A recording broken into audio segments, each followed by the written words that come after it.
Portigal. Let's give it.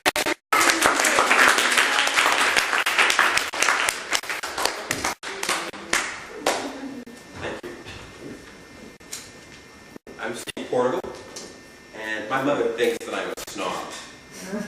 You know, I have a master's degree, and the thing is, I was 28 before I realized that Pat the Bunny was not the name of the bunny. You know,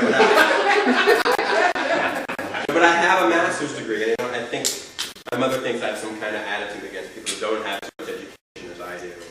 You know, maybe we'll explore some of those reasons, and we'll see if my mother is right or she isn't. One thing that I think is really interesting, you guys have probably noticed this, you know, there's a way that people that don't have a lot of education and end up in these professional roles where, you know, maybe they don't have a lot of power, a lot of control or anything, except for the general public, us. You know, flight attendants and dental receptionists, people like that, you know, and there's some language that they use to let you know that they're in control. And I put some extra words into the request or the command or everything. It's all about telling you who's in charge. So one of them is go ahead. And that gets used like this. Why don't I have you go ahead and fill that out? There we go. Or have you. I'm going to have you put your seat back up. The other one is for me. Could you just fill this out for me? And together and you get a very typical interaction, right? I'm going to have you go ahead and just slip into this for me. So another place where some weird goes on, I think, is you go to Safeway, I mean any store, but Safeway especially, you see these women kind of spread around and they're offering you samples of food, right? Little teeny things on toothpicks that were fried and something else is happening there, you know. And look at who's doing this job, right? These are like these voices calling to you from beyond the grave. You know, these are people in the late 80s that are doing this. Try my Pepperidge Farm! There's $1 off coupon! You know, these are not exactly representative samples like good health, you know. They're like, you know, low fat, low carbohydrate! This doesn't inspire me to follow their example. You gotta wonder how people get this job anyway. Like this may be what happens, you know, go to a car show and there's a woman next to the car, you know, do you come with the car, honey? This is like, you know, the last step.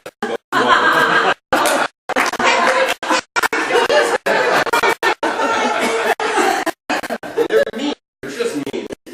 I have on good authority that they're actually hiring psych patients to do these jobs. You know, which does explain something. Because, you know, when you get something, there's not the toothpick form, a little cup form, those little teeny plastic cups, little paper cups. You know, if you've ever seen a movie or been, you know, institutionalized yourself, you know that the meds cup. Take your meds, it's the same. So you can imagine, you know, they're like, they're having one of the mental vacations. They're like, oh, these will be good for my part-time job. Take them away with them. You know, and maybe it's not so good to hire, you know, people with, you know, disturbed mental states to sit there and do this. I mean, the toothpick may be dangerous, but maybe we can manage that with the round-edge toothpicks. But, you know, here they are. Well, on an airplane with Pepperidge Farm. Price checking out. The voices are starting.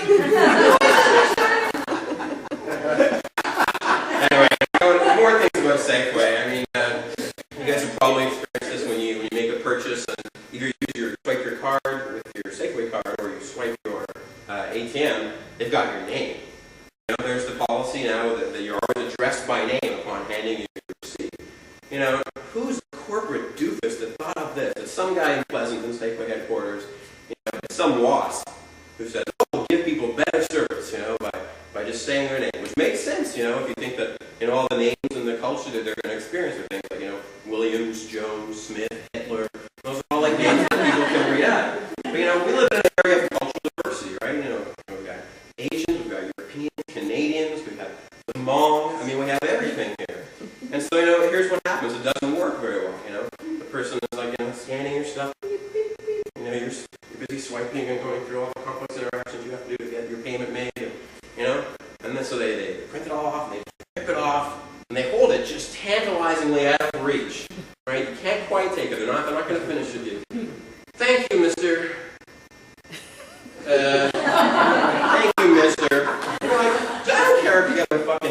Give me the damn thing so I can leave, right?